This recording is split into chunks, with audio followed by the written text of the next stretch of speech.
നമസ്കാരം. PSC ട്യൂട്ടോറിയലിൻ്റെ അടുത്തൊരു എപ്പിസോഡിലേക്ക് ഏവർക്കും സ്വാഗതം. ഇന്ന് നമ്മൾ ചർച്ച ചെയ്യാൻ പോകുന്നത് PSC പരീക്ഷയിൽ ചോദിക്കാറുള്ള കേരളത്തിലെ നദികളെക്കുറിച്ചാണ്. കേരളത്തിലെ നദികളെക്കുറിച്ചുള്ള ക്ലാസ്സുകൾ ഒരു 2-3 എപ്പിസോഡുമായിട്ട് ചെയ്യാനാണ് ഞാൻ തീരുമാനിച്ചിരിക്കുന്നത്. അതിൽ ഇന്നത്തെ ആദ്യത്തെ എപ്പിസോഡിൽ ചെയ്യാൻ ഉദ്ദേശിക്കുന്ന കേരളത്തിലെ നദികളുടെ അടിസ്ഥാന വിവരങ്ങളും പെരിയാറിനെയും കുറിച്ചാണ്. കേരളത്തിലെ നദികൾ PSC പരീക്ഷയിലെ സ്ഥിരം ചോദ്യങ്ങളാണ്, സ്ഥിരമായിട്ട് ചോദിക്കാറുണ്ട്. അതിന് മുമ്പ് ആദ്യമായിട്ടാണ് ഈ ചാനൽ കാണുന്നതെങ്കിൽ സബ്സ്ക്രൈബ് ചെയ്യുക. തൊട്ടടുത്തുള്ള ബെൽ ബട്ടൺ കൂടി അമർത്തി കഴിഞ്ഞാൽ ഞാൻ അപ്ലോഡ് ചെയ്യുന്ന പുതിയ വീഡിയോ നിങ്ങൾക്ക് നോട്ടിഫിക്കേഷൻ ലഭിക്കുന്നതാണ്. ക്ലാസ്സിലേക്ക് കിടക്കാം.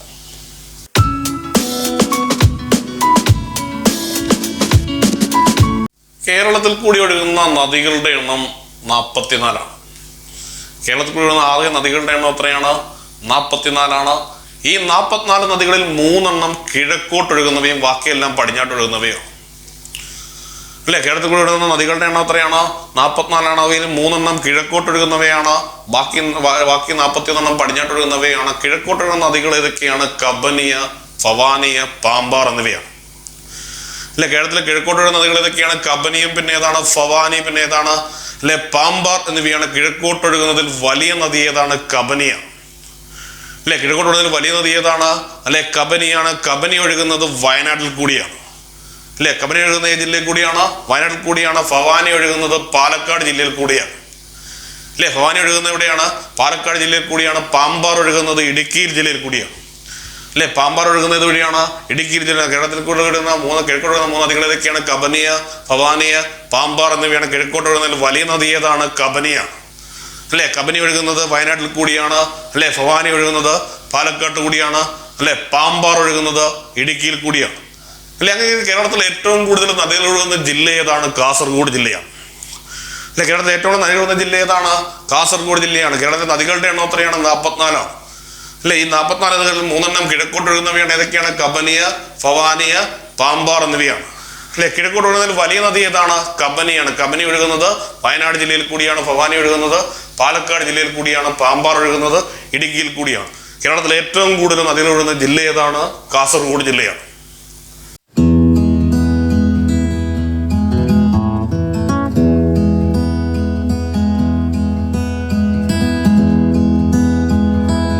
കേരളത്തിലെ ഏറ്റവും നീളം കൂടിയ നദിയാണ് പെരിയാർ.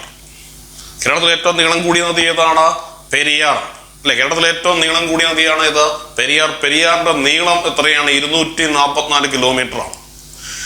അല്ലെ, പെരിയാറിന്റെ നീളം എത്രയാണ്? 244 കിലോമീറ്റർ ആണ്. കേരളത്തിലെ ഏറ്റവും നീളം കൂടിയ നദിയാണ് ഇത് പെരിയാർ. പെരിയാറിന്റെ നീളം എത്രയാണ്? 244 കിലോമീറ്റർ ആണ്. പെരിയാർ എന്ന നദി ഉത്ഭവിക്കുന്നത് ശിവഗിരി മലയിൽ നിന്നാണ്. അല്ലെ, പെരിയാർ എന്ന് പറയുന്ന നദി ഉത്ഭവിക്കുന്നത് എവിടെ നിന്നാണ്? ശിവഗിരി മലയിൽ നിന്നാണ്. അല്ലെ, അങ്ങനെയെങ്കിൽ പ്രാചീന കാലത്ത് ചൂർണി എന്ന് വിളിക്കപ്പെട്ട നദി ഏതാണ്? പെരിയാറാണ്. അല്ലെ, പ്രാചീന കാലത്ത് ചൂർണി എന്നറിയപ്പെട്ട നദി ഏതാണ്? പെരിയാറാണ്. പെരിയാറിനെ ചൂർണി എന്ന് പ്രതിപാദിച്ചിരിക്കുന്ന ഗ്രന്ഥം അർത്ഥശാസ്ത്രമാണ്. അർത്ഥശാസ്ത്രം എഴുതിയത് കൗടില്യനാണ്, ചാണക്യനാണ്. അല്ലെ, പ്രാചീന കാലത്ത് ചൂർണി എന്നറിയപ്പെടുന്ന നദി ഏതാണ്? പെരിയാറാണ്. പെരിയാറിനെ ചൂർണി എന്ന് പ്രതിപാദിക്കുന്ന ഗ്രന്ഥം ഏതാണ്? അർത്ഥശാസ്ത്രമാണ്. അർത്ഥശാസ്ത്രം എഴുതിയതാണ് കൗടില്യനാണ്. അല്ലെ, കേരളത്തിലെ ഏറ്റവും കൂടുതൽ ജലവൈദ്യുത പദ്ധതിയുള്ള നദി ഏതാണ്? പെരിയാറാണ്. അല്ലെ, കേരളത്തിലെ ഏറ്റവും കൂടുതൽ ജലവൈദ്യുത പദ്ധതിയുള്ള നദി ഏതാണ്? പെരിയാറാണ്. അല്ലെ, ഈ പെരിയാറിന്റെ തീരത്ത് സ്ഥിതി ചെയ്യുന്ന പ്രശസ്തമായ പട്ടണം ഏതാണ്? ആലുവയാണ്. അല്ലെ, പെരിയാറിന്റെ തീരത്ത് സ്ഥിതി ചെയ്യുന്ന പ്രശസ്തമായ പട്ടണം ഏതാണ്? ആലുവയാണ്. ആലുവയിൽ വെച്ച് പെരിയാർ 2 കൈവഴികളായിട്ട് തിരിയുന്നുണ്ട്. ഒന്ന് മംഗലം പുഴയും മറ്റൊന്ന് മാർത്താണ്ഡം പുഴയുമാണ്. ഇല്ലേ, ആലുവ വെച്ച് പെരിയാർ 2 കൈവഴികളായിട്ട് തിരിയുന്നുണ്ട്. ഒന്നിന്റെ പേര് മംഗലം പുഴയും മറ്റൊന്നിന്റെ പേര് മാർത്താണ്ഡം പുഴയുമാണ്. പെരിയാർ പതിക്കുന്നത് കൊടുങ്ങല്ലൂർ കായലിൽ അല്ലെങ്കിൽ അറബിക്കടലിലാണ്. അല്ലെ, പെരിയാർ പതിക്കുന്ന എവിടെയാണ്? കൊടുങ്ങല്ലൂർ കായലിൽ അല്ലെങ്കിൽ അറബിക്കടലിലാണ്. കേരളത്തിലെ ഏറ്റവും നീളം കൂടിയ നദി ഏതാണ്? പെരിയാറാണ്. നീളം എത്രയാണ്? 244 കിലോമീറ്റർ ആണ്. അല്ലെ, പെരിയാർ ഉത്ഭവിക്കുന്നത് എവിടെ നിന്നാണ്? ശിവഗിരി മലയിൽ നിന്നാണ്.